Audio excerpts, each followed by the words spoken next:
ప్రజలకు చెప్తా ఉన్నా నేను. ప్రశాంత్ అనే టీవీ9 విలేకరి అడిగినాడు నన్ను. ఏమని? నిన్న ప్రవీణ్ కామెంట్ చేసినాడు కదా, ఎస్ఎస్ మాల్కు సంబంధించి 2.5 కోటి డబ్బులు తీసుకుని దానిపైన నువ్వు ప్రమాణం చేస్తాను ఒప్పుకుంటే మీ అన్న, మీ బామర్ది, నువ్వు ముగ్గురు రావాలా? నేను ఒక 100 అడిగితే 100కు మీరు ప్రమాణం చేయాలా అని అడిగినాడు. దానిపైన మీ కామెంట్ ఏందని అడుగుతున్నాను ప్రజలారా. నేను మామూలుగా అయితే మాట్లాడకూడదు అనుకున్నా. ఒక విలేకరి ప్రశ్న అడిగినప్పుడు సమాధానం చెప్పాల్సిన బాధ్యత ఉంది కాబట్టి, అతని పట్ల చెప్పడం అనేది ఎంత బాధ్యత ఉందో ప్రజలకు చెప్పాలనే బాధ్యత నాకు ఎక్కువ ఉంది కాబట్టి ప్రజలకే చెప్తా ఉన్నా. ఒక చిన్న కథ చెప్పి వదిలేస్తా. ఒక నిమిషం కథ అంతే. దీని సమాధానం అదే. ప్రజలారా వినండి. ఒక పెద్ద అడవిలో రారాజు సింహం ఒక చోట అది గంభీరంగా పనుకుంది.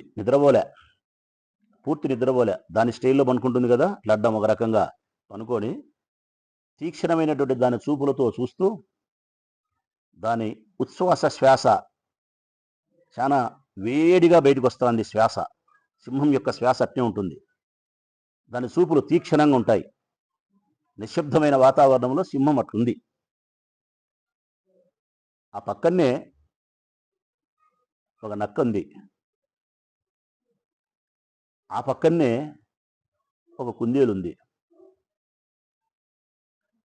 కొద్ది క్షణాల తర్వాత ఆ సింహం ఉండే ఆ ప్రాంతంలోకి ఒక గాడిద వచ్చింది. ప్రజలారా, గాడిద అది ఊరికి పోకుండా సింహం దగ్గరికి వచ్చి, ఈ అడవికంతా నువ్వే బలవంతునివి, రాజువు కదా, నీతో నేను పోటీ పడాలనుండా, మన ఇద్దరం పరుగు పందెం పెట్టుకున్నామా, ఈ నుంచి ఆ చివరుండే చెట్టు వరకు పోయి తిరిగి మళ్ళా ఇక్కడికి రావాలా, ఎవరు వేగంగా పరిగెత్తి వస్తారో వాళ్ళు గెలిచినట్టు అని సింహాన్ని ఆహ్వానించింది పందానికి గాడిద. సింహం పలకలే. మళ్ళీ అడిగింది గాడిద, నాతో పోటీ పడతావా, నిన్ను జయించగలుగుతా పరుగు పందెంలో అని చెప్పి. సింహం పలకకపోవడం పైగా చూపు కూడా తిప్పలే గాడిద వైపు. అదే తీక్షణంగా ఏ విధంగా చూస్తుందో అదే స్టైల్లోనే రాజులాగా గంభీరంగా అట్నే చూస్తోంది. దాని శ్వాస అదే గంభీరంగా వేడిగా వెచ్చగా ఉంది. నిశ్శబ్ద వాతావరణం. మళ్ళీ మూడోసారి అడిగింది గాడిద, పలకలే. అప్పుడు నక్క జోక్యం చేసుకుంది. అడుగుతాంది కదా గాడిద, నీతో పోటీ పడతా అని చెప్పి పరుగు పందానికి, మరి పరుగు పందానికి నువ్వు పోటీ ఉంటే మధ్యలో నేనే రెఫరీ, న్యాయ నిర్ణేతను, ఎవరు గెలిచింది చెప్తాను అని చెప్పింది. అప్పుడు కూడా సింహం పలకలే. నెమరేస్తా ఉంది. అట్లా నమ్ముతుంది కదా మెల్లిగా, అట్లా నేలకంట అదే స్టైల్లోనే ఉంది మళ్ళా సింహం. సరేలేబ్బా, సింహం పలకలే, నా యొక్క వేగాన్ని నేనే నిరూపిస్తా, నేనే పోటీ పడతా అని చెప్పి గాడిద నక్కకి చెప్పింది. నేను 1, 2, 3 అని విజిలేస్తా, ఇద్దరు పరిగెత్తండి అని చెప్పింది నక్క సింహాన్ని, గాడిదను. సింహం పలకపోయినా 1, 2, 3 అని విజిలేసింది. విజిలేస్తానే గాడిద బ్రహ్మాండంగా పరిగెత్తాంది. సింహం మటుకు పట్టించుకోలే. అదే చూపే, అదే శ్వాస వదులుతా, అట్లనే నిశ్శబ్దంగా, అట్నే గంభీరంగా ఉంది. గాడిద మటుకు పరిగెత్తాంది ముందు వెనక చూసుకోకుండా. పోయి ఆ మోటుకు పోయి మళ్ళీ ఈ మోటుకు వచ్చింది. సింహం అట్టే ఉంది. వచ్చి గాడిదంటా అంది, నేనే ముందు వచ్చినా, నేనే గెలిచినా పరుగు పందెంలో సింహంతో అని చెప్పి కాసేపు ఎగులాడింది. అప్పటికి సింహం పలకలే, గమ్మునేంది. అది అదే చూపే తీక్షణంగా. అది రారాజు, అట్టే ఉంటుంది అది. కాసేపు ఎగులాడింది గాడిద. ఆ తర్వాత వెళ్ళిపోయింది, పలకలెత్తి అని చెప్పి. అప్పుడు నక్కకు చోద్యమైంది.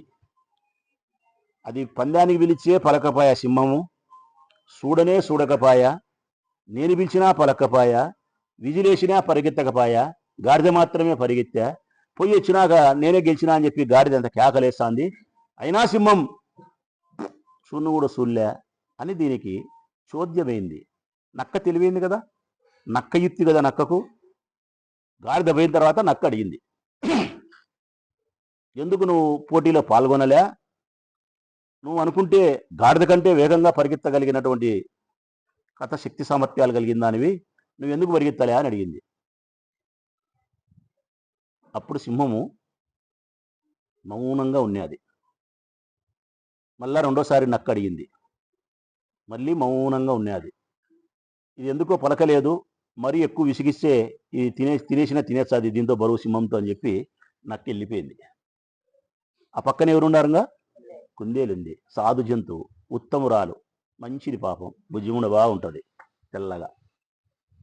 అప్పుడు కుందేలు అడిగింది, సింహం మామ, గాడిద పిలిస్తే పందానికి పోకపోతివి, ఎన్నిసార్లు అడిగినా పలకపోతివి, నేను గెలిచినా అని అది కేకలేచ్చే అల్లరి చేస్తే కూడా పలకపోతివి, తిరిగి నక్కబావ అడిగితే అది పందెంలో గెలిచింది కదా, అది పరిగెత్తింది కదా, నువ్వేం సమాధానం చెప్పకపోతివే, నువ్వు అనుకుంటే ముందే పరిగెత్తావు కదా అని అంటాంది, పలకపోతివే, ఎందుకు ఇంత మౌనంగా ఉండావు అని కుందేలు అడిగింది. అప్పుడు చూసింది సింహం కుందేలు వైపు. అప్పుడు చూసింది, అంతవరకు చూడలే. చూసి కుందేలుకి సమాధానం ఇచ్చింది.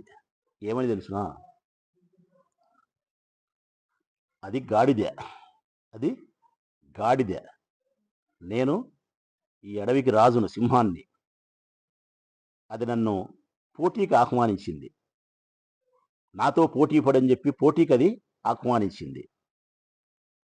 నేను దాని పోటీ ఆహ్వానాన్ని స్వీకరించి నేను పరిగెత్తినా అనుకో, నేను ఓడిపోయినట్టు. దాని ఆహ్వానాన్ని నేను స్వీకరిస్తే నేను ఓడిపోయినట్టు. అది పోటీలో ఓడిపోయినప్పటికి కూడా, గాడిద పోటీలో ఓడిపోయినప్పటికి కూడా, నేను ఆ పరుగు పందెంలో పాల్గొన్నట్టయితే గన పోటీలో అది ఓడిపోయినప్పటికి కూడా పందెంలోకి నన్ను ఆహ్వానించి అది విజేత అవుతుంది. కారణం అది గాడిదే, దాని స్థాయి ఎంత, అదెంత. నేను గట్టిగా గర్జన చేస్తే గుండె పట్టుకొని మరణించే జంతువులు మీరు. నేను గట్టిగా గర్జన చేస్తే గుండె పట్టుకొని మరణించే గాడిదది. ఆ గాడిదతో నేను పోటీనా? ఆ గాడిదతో నేను పరుగు పందెమా? దాని శక్తి ఎంత, దాని సామర్థ్యం ఎంత? మరి కరెక్టే సింహం మామ, మంచి ఉద్దేశమే, మరి నక్కబావ అడిగినప్పుడు ఎందుకు సమాధానం చెప్పలేదే అన్నారు. దానికి ఏం చెప్పింది తెలుసునా? సింహము నవ్వి ఒక నవ్వు నవ్వి, నువ్వంటే మంచిదానివి, నిజాయితీగా నిర్భయంగా ఏముంటే ఇదే మాట్లాడతావు. అది నక్క, అది చాలా కుయుక్తి కలిగినది. అది నేను కనుక పోటీలో పాల్గొన్నట్టయితే అది అడవి ఎంత తిరిగి చెప్తాది. ఏమని తెలుసునా? గాడిదతో సింహం పోటీ పడింది, ఒక్క రవలో గెలిచింది, పరిగెత్తింది గాడిద. సింహం అయిన నన్ను నేను పరిగెత్తిన విధానాన్ని గురించి పక్కన పెట్టి అది ఓడిపోయిన విధానాన్ని చెప్పకుండా అది ఎంత గొప్పగా పోటీ పడింది, నేను ఎంత గొప్పగా దానితో ప్రయత్నం చేసినా అని చెప్పి నన్ను బలహీనపరుస్తూ అది దేశమంతా అడవంతా తప్పెట్టేస్తుంది. అందుకే దాని వైపు కన్నెత్తి కూడా నేను చూడలే. అంటే సింహమైన నేను ఈ గాడిదతోనూ, ఈ నక్కతోనూ, నీలాంటి కుందేలతోనూ పోటీ పడే స్థాయి నాది పోటీ పడే స్థాయి కాదు. నా శ్వాసకు చస్తారు మీరు, నా గర్జనకు చస్తారు మీరు, మీతో నేనేంది పోటీ? సింహం సింహమే అని చెప్పి నిశ్శబ్దంగా అడవిలోకి చురుకైనటువంటి చూపులతో సింహం నడకతో అట్లా అడవిలోకి పోయింది. దీన్ని బట్టి ఏమర్థం చేసుకోవాలా ప్రశాంత్ అంటే, గాడిదెవరు, నక్కెవరు, సింహం ఎవరు అర్థం చేసుకోండి. నేను కూడా గాడిదలతో పోటీ పడాలనా? గాడిద పిలిస్తే పంద్యానికి ఆహ్వానిస్తే నేను పోవాలనా? ఒకవేళ ఆ గాడిద యొక్క పంద్యాన్ని నేను ఆహ్వానిస్తే ఆ పక్క నుండే నక్క ఈ పొద్దుటూరంతా చెప్పదా ఏమని? ఇటనే. కాబట్టి ఈ కథలో గాడిద ఎవరో, ఈ కథలో సింహం ఎవరో, ఈ కథలో నక్కెవరో పొద్దుటూరు పట్టణ ప్రజలు అర్థం చేసుకొని నా నెంబర్కు SMS చేయండి. ఏమనో నక్క గాడిదెవరు, సింహం ఎవరు, నక్కెవరు. ఓకే, ఎవరు ఎక్కువ కరెక్ట్గా సమాధానం పంపితే వారికి ఒక మంచి బహుమతి. Thank you.